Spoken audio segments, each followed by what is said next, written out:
Good morning everyone. Welcome back to our online classes. For the last time for this lesson. ये आज हम lesson complete कर लेंगे. किस प्रकार हमने देखा था ब्रिटिशर्स हमारे आए just for the trade, purpose of trade, व्यापार करने. Then after trade to territory, हमारे ऊपर किस प्रकार शासन करना शुरू कर दिया. देन आफ्टर रेवेन्यू सेटलमेंट, किस प्रकार उन्होंने रेवेन्यू हमारे यहाँ से जनरेट की. किस प्रकार उन्होंने डिफरेंट टाइप ऑफ क्रॉप्स और grown in India according to the need of the Europe.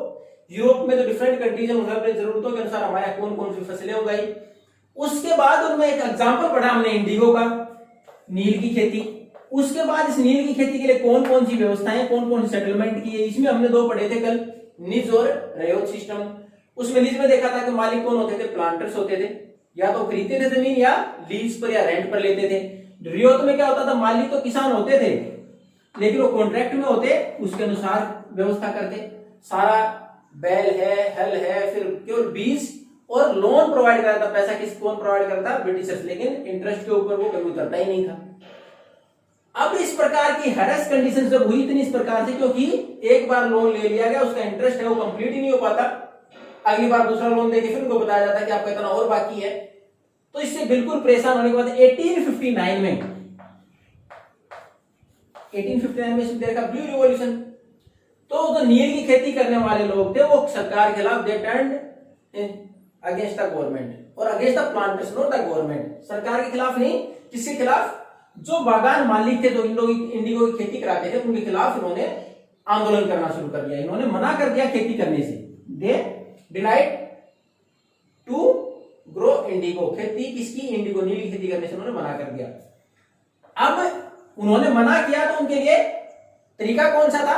First they rebel with sword, bow and arrow.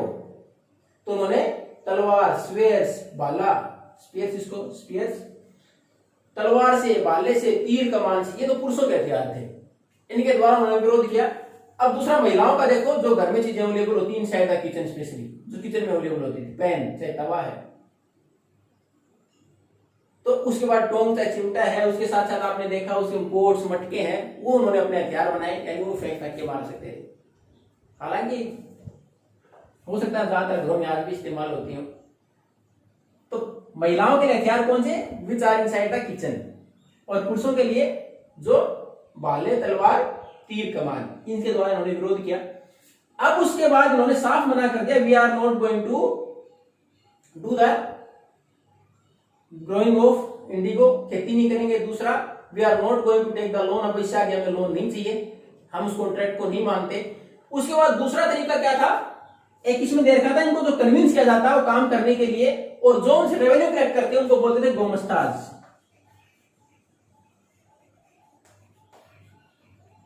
ये कौन थे, दीज आर द एजेंट्स. ये एजेंट थे अंग्रेजों के, जो कि रेवेन्यू या रेंट जो था, रेंट पर जमीन थी उसे रेंट वापस कलेक्ट करना इनका काम था. अब इनको पीटा गया.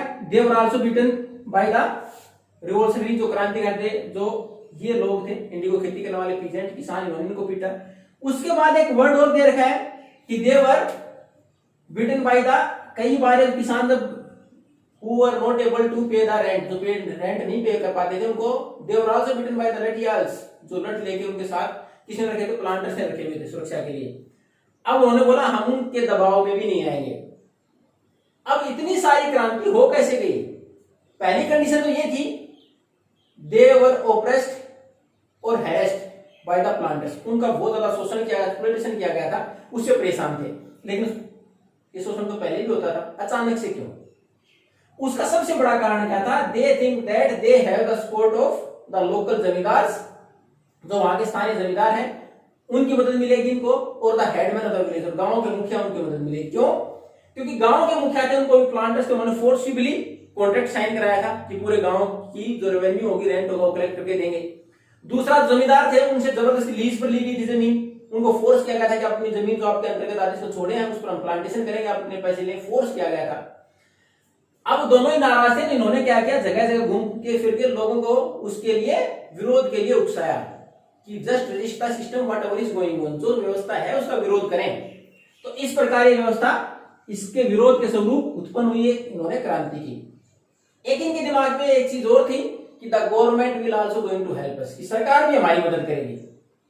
अब इस प्रकार की परिस्थितियां बनी और जब ये थोड़ा सा विरोध ज्यादा बढ़ा तो उसके बाद परिस्थितियां क्या बनी कि जो हमारी उस टाइम पर ब्रिटिश गवर्नमेंट के अंतर्गत हम आते थे, अब ब्रिटिश गवर्नमेंट को लगा अगर हम इनको वापस प्रेशराइज करने का प्रयास करेंगे तो स्थिति क्या बनेगी। 1859 पढ़ रहे हो आप, इससे पहले सबसे बड़ी जो हमारी पहली रिवॉल्यूशन थी which was also called first war of independence, इसको आजादी का पहला युद्ध भी मानते हैं, पहला अवसर जिस पर हमने विरोध किया था अंग्रेजों का पूरी तरह सरकार के खिलाफ, तो 1857 रिवॉल्यूशन, रिवोल्ट ऑफ 1857 जो हमारे पास 18 साउंड की क्रांति थी।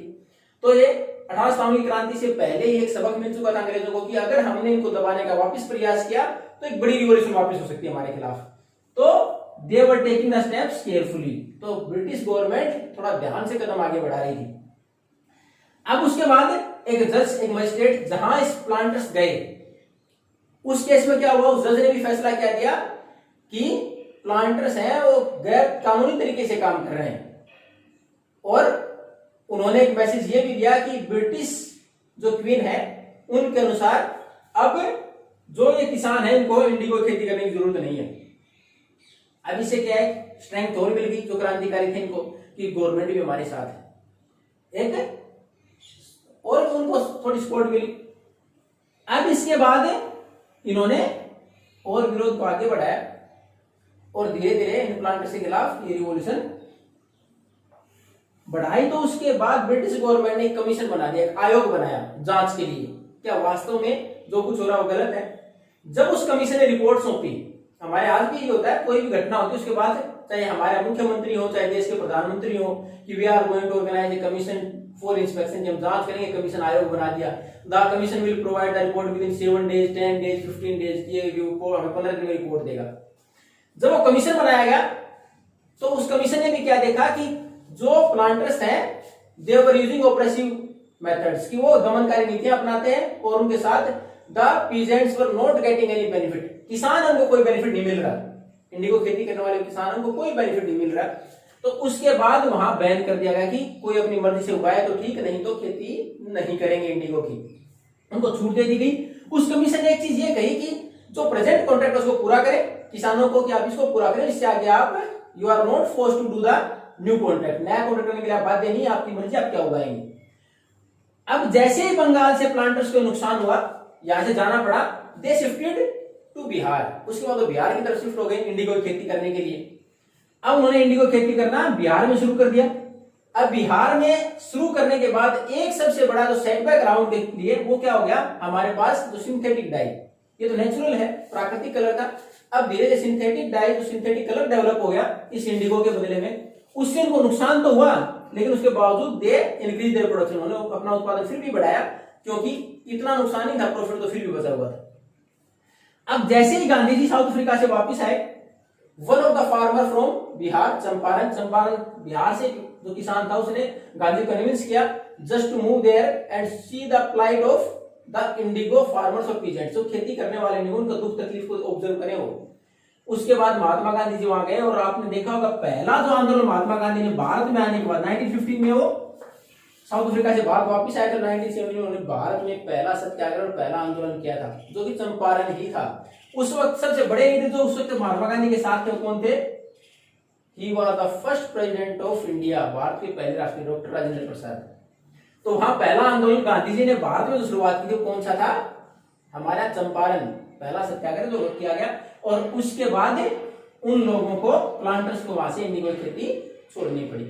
तो ये तो था हमारे यहाँ किस प्रकार अंग्रेजों ने अलग अलग हमारे यहाँ पहले रेवेन्यू के लिए प्रयास किया गया, रेवेन्यू जनरेट की गई, किस प्रकार कलेक्ट की गई, उसके लिए क्या क्या सिस्टम अपनाया, परमानेंट सेटलमेंट था, महलवाड़ी सिस्टम था, उसके बाद अगला सेटलमेंट कौन सा, रैयतवाड़ी।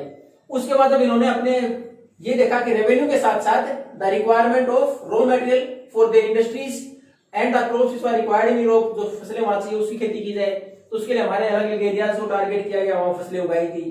फिर हमने एक एग्जांपल पढ़ा इंडिगो का, किस प्रकार प्रॉफिट कमाने के लिए हमें हमारे यहाँ जमीन को दो व्यवस्थाओं के तहत खेती की गई, नीज और रियोत। उसके बाद इंडिगो किस प्रकार लोगों ने विरोध किया, ultimately they have to left that particular agriculture. It is all about our lesson. If you have any doubt, then you can ask.